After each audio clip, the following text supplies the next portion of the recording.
frère Jacques, dormez-vous, dormez-vous, sonnez les matines, ding ding dong, ding ding dong.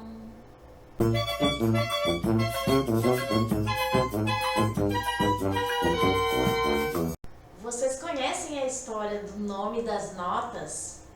Pois é, aquelas mesmas notas do Ré, Mi, Fá, Sol, Lá, Si, Dó. Pois hoje eu vou contar essa história para vocês. Na verdade, como todo produto cultural exterior, aqui no Brasil as notas foram abrasileiradas. Na verdade, elas não foram descobertas. A gente, como ser humano, a gente sempre teve contato com a música, as civilizações sempre tiveram esse contato com a música e mesmo nós, seres humanos, através da nossa própria biologia, do nosso próprio corpo, a gente sempre teve música, porque a música ela é um aglomerado de sons e o nosso organismo, o nosso corpo humano, ele produz sons mesmo antes de a gente nascer. Então a música ela é um elemento fundamental para o ser humano, ela é primordial. Assim, ao longo das eras, diferentes culturas e civilizações expressam a música de formas diferentes, com técnicas e teorias diferentes.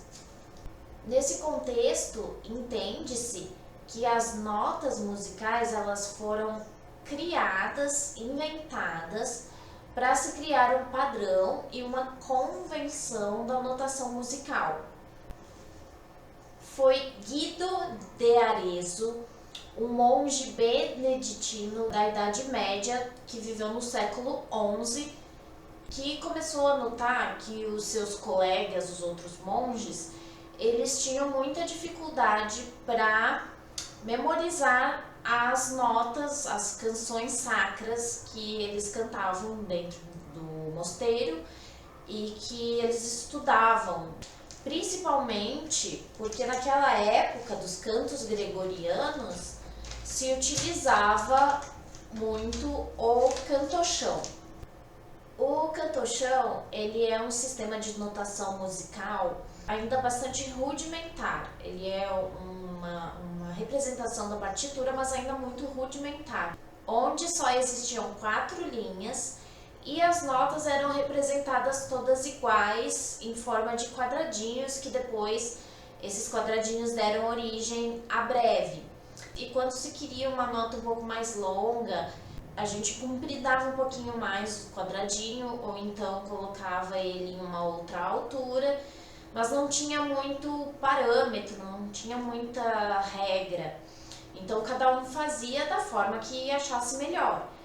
E isso gerava muita confusão, porque você não sabia em que altura pegar a música, qual que era o tempo da nota, qual que era a tonalidade dessa música sacra. Então era bastante difícil e por isso também é um dos porquês que o canto gregoriano é da forma como a gente conhece, né? Ele não tem muitas variações, muitos acidentes dentro da música sacra. Então, nessa época que não existia nem as claves ainda, isso dificultava tanto a interpretação das músicas quanto o próprio estudo. Então, o Guido de Arezzo, que era italiano, quando ele estava trabalhando no mosteiro da cidade de Pomposa, ele percebeu essas dificuldades com os seus colegas e os estudantes. Naquela época, a gente está falando de Idade Média, século XI, era a única forma de estudar que se tinha, né? E eram só os homens que podiam estudar. Então eles iam para esses mosteiros para estudar.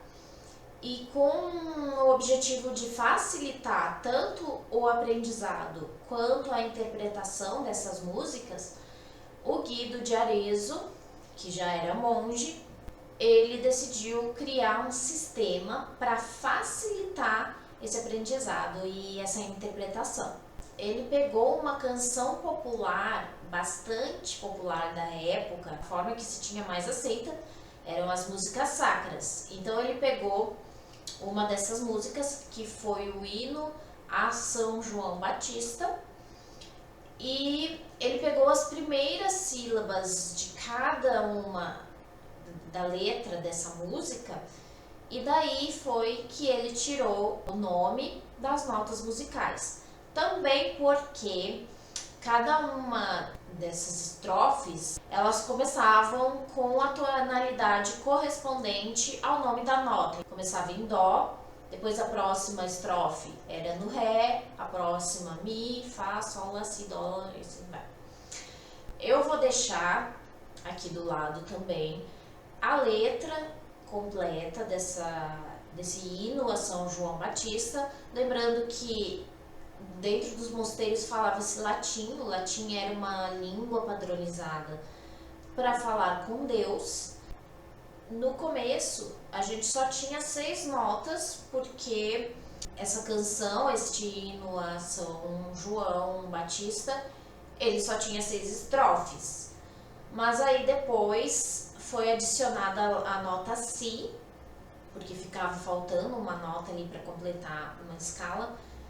E ela tem este nome porque ela é a junção das 2 primeiras letras de São João em latim, que é Santo Johannes, ou seja, Si. Ainda a primeira nota, que depois seria o Dó, ela era muito difícil de ser pronunciada, tanto para cantar, mas principalmente no solfejo. Então, como era muito complicado, depois de 6 séculos, lá pelo ano 1693, ela foi substituída pelo nome de Dó, para facilitar o solfejo das músicas. E esse foi o início da história da notação musical como a gente conhece ela até hoje.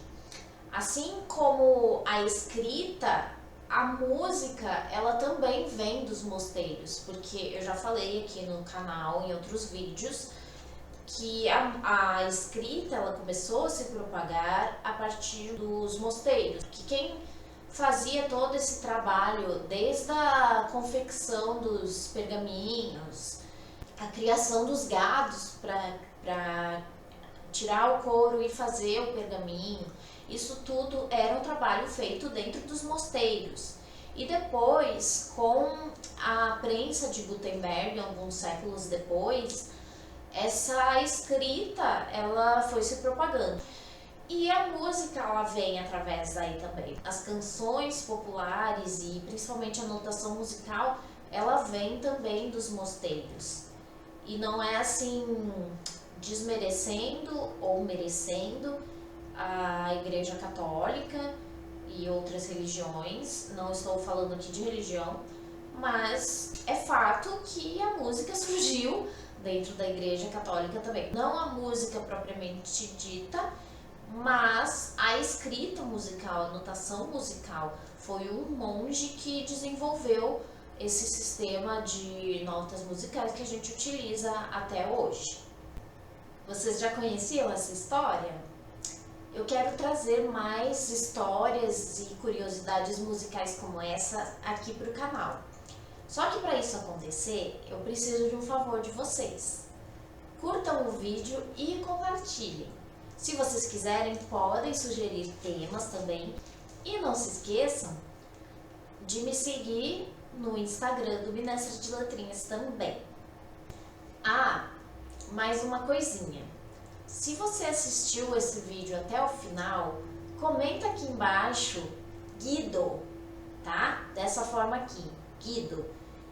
Porque daí eu vou entender que esse conteúdo é relevante para você e o YouTube também vai entender isso e vai te entregar mais conteúdos como este. Tchau, eu vejo vocês por aí.